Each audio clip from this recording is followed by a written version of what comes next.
Hey guys, welcome back to the channel. It's awesome that you're tuning in. So in this video we are going to take a close look at the handheld that I use basically every single day.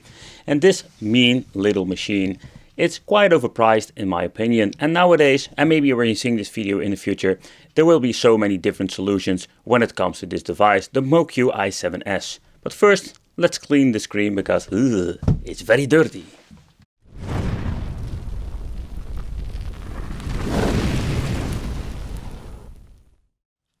The Moqi i7s, it's still an emulation beast if you ask me. This thing has so much potential, and in this video I also want to explain why I'm still using this device after having like a zillion of these freaking handhelds. Because there was one particular thing I really love about it, that is the reason also I wanted to share it now in this video. But first, I really like how it feels. And I mean with this, like the weight itself, it weighs in total 340 grams. And when you're looking at, let's say, your typical handheld, it's the same. But this thing has so much more to offer when it comes to your typical Anbernice product. So for me, the most important thing is that we're going to have like an all-in-one device. Yeah, of course you can get yourself a phone, get yourself a controller, slap it together, and you basically have the same idea. But for me, I just wanted to have a device that has all the capabilities of a phone, but also have the option for let's play some games very easy on the go. And there are some things like the speakers I really love. But of course also this product will have a pros and cons, because so far I know there is no perfect handheld, or better said like product out there. But there are some things that I really love about it. So to begin with, what I like about it is just I can play my casual, let's say Android games. And that is something I really love. I have a lot of, let's say, these devices, but this is one of the ones I'm always grabbing. Simply I just want to play some casual games and enjoy some emulation on the go. So this device comes packed with a beautiful full HD display. And of course, because it's only a very tiny display compared with your casual tablet, it looks even sharper and it looks very nice. In combination with the touch capacity, then we're going to get the option to play more casual games and don't have any restrictions when it comes to Android. Maybe in the future we will see some new devices like the Retro Pocket 2 Plus that also have like touch, but sometimes I just want to have a big beautiful display. And that is what I'm going to get with the Moqi i7s. So I already mentioned, what I really like about a device is that it got good audio. And for the people who didn't know, now you know. And this thing has some amazing speakers. I will let you hear it.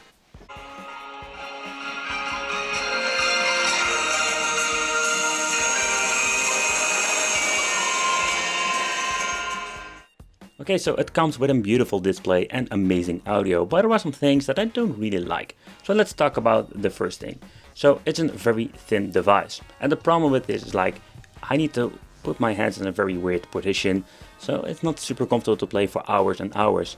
So it's a little bit of a bummer they never made like a special grip for it. Look at the PlayStation Vita, they made grips for it and made it way better when it comes to that. That makes it more comfortable. But okay, so there are some things that are quite interesting with this. To begin with, let's talk about the left side of the handheld.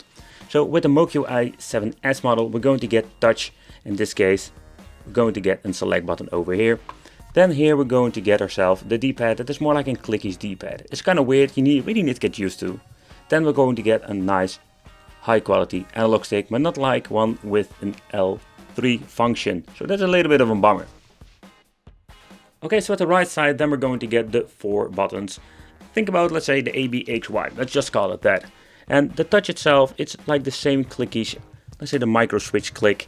I personally really like it, and again, you need to get used to it because these buttons are quite tiny. Then the same story with the joystick without a click, and here we're going to get the touch for the start. At the top we're going to get only one set of shoulder buttons. And there's where we're going to get the biggest problem, especially when you want to play some, well, let's say retro games. Think about PlayStation 1, Sega Dreamcast, GameCube. Here we're going to get the volume control and of course the on and off switch. Okay, so normally we're going to get like the shitty cameras, but now we're also going to get a pretty decent one, because it's more like a phone. So yeah, you can basically call with the thing. But also you can call with it. It has a front face camera, so if you want to use it for functionalities, if you want to have a meeting, then we're going to get the option have a microphone over here, so we can use this thing like a mobile phone. So yeah, it's a kind of weird combination. Personally I never use this, but it's in here. Okay, so the thing is like, and that is a little bit of a bummer, they should make this thing like without a phone functionality. Make it slightly cheaper, improve some things, add some extra shoulder buttons and give ourselves an extra grip, and it would be so much better. This thing would be like the next level emulation beast. That brings us, by the way, to the nerdy talk, the chat. The chit in the chat about the specifications. I would not be surprised that when you're looking at the specifications, we're going to get handhelds for maybe the same price amount or slightly little bit more expensive, having better specs, and makes this thing obsolete. Yeah, that is what is always happening with the tech. But overall, the specifications were not bad, even now when I'm making this video, and it gives us a lot of potential when it comes to playing some Android games, but also emulation. But if you just want to play some Android games, games like Genji Impact, these games are, so far I understand, completely touch based. But you can basically do a little bit of a cheating. So when you're opening up the special menu over here called key adapter, with the key adapter what you can do is mapping your physical buttons in the game itself. Which you can see over here, there are these tiny icons. So when you set them all up, you can basically hide them and you can play touch-based games with a physical controller. But playing Android games, I enjoyed it so much on the Moqi i7s. But what about emulation? Yeah, what about it? It's very simple. When we're having now the Playstore, we can basically go into the Playstore and get ourselves the emulators that you want. For example, for Sega Dreamcast, we can download the Dream emulator. You got yourself a free demo, but if you're going to pay a little bit of extra money, you're going to get yourself unlocking this piece of software and have a lot of new capabilities, even upscaling to full HD and 4K. Okay, so let's start with Sega Dreamcast. I did some messing around with it. 4K is something you cannot run on the device itself, but for full HD you're going to get an amazing performance.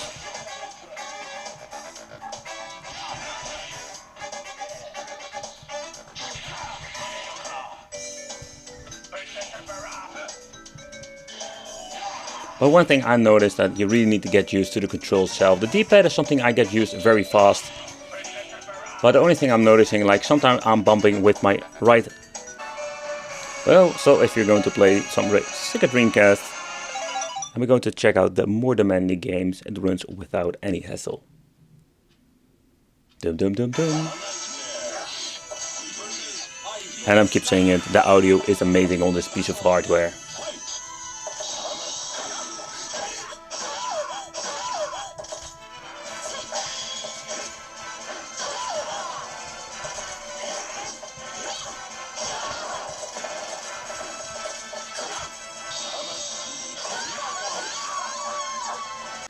Okay, so if you're going to look into Sega Dreamcast, here we're going to get the line that you cannot emulate every single game on the full 60 FPS, even including frame skip enabled with the original 640 by 480 internal resolution. So it's so demanding, especially when it comes to Android devices. You need quite a beefy specifications if you want to run this game and multiple games 60 FPS.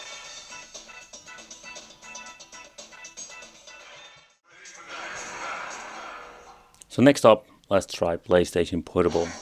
And with this, you will see it's going to be a mixed performance. Tekken 6 seems to be running just okay to enjoy. But when you want to try some God of War, it will not work. That is just the main problem with these devices.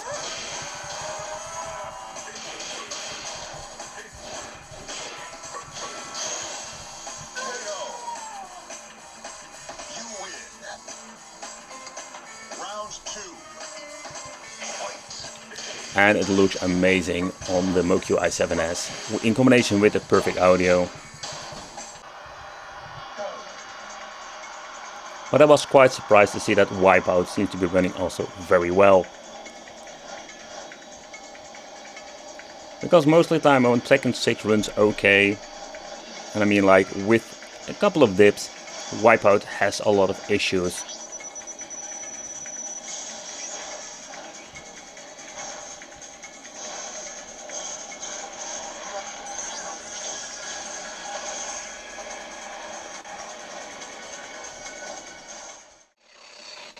But even with the new GameCube emulator build, yeah, sadly I couldn't get F-Zero GX to run perfectly. This GameCube freaking game is so demanding that it still has a lot of issues playing it. It's a little bit of a bummer, so here we're going to see that still even up to today, where the emulator is getting way better now, is that some of these devices are not capable of to run it.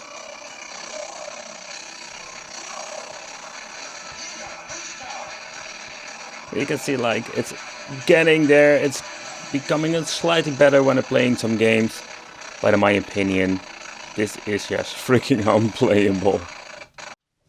But yeah guys, so this is the reason I wanted to make a video about the Moqi i7S. So the device itself has so much potential. The only thing that basically holds it against it is that it has quite a big price tag. So there's a little bit of a bummer with these things. Always when it comes to Android devices, you want to play some, let's say, more demanding games. Sadly, it kills himself because it's way too expensive.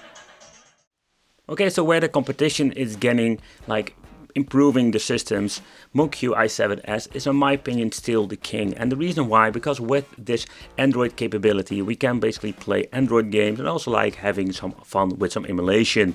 Still, if it has some more juice, we can run GameCube perfectly. There are some games on GameCube that will run eventually. Think about Mario Kart, stuff like that. But in overall, like, it's a little bit of a mixed performance with the high-end stuff. But still, if you're looking at new devices now, I did notice the new GPD is out. It still has the same issues like this one. So is there a big improvement in Android land? In my opinion, not really at the moment. In the future we will see what you're going to get. But again, if this thing gets cheaper, it would be like a way better piece of hardware to get. Because with most handhelds, even they all look nice fancy, play a lot of retro games, I'm always missing the lack of a touchscreen or the capabilities of running, let's say, Android with a Playstore. I want to thank you for watching, consider subscribing, hit that little bell, become one of the Racket family, and I will see you in the next video.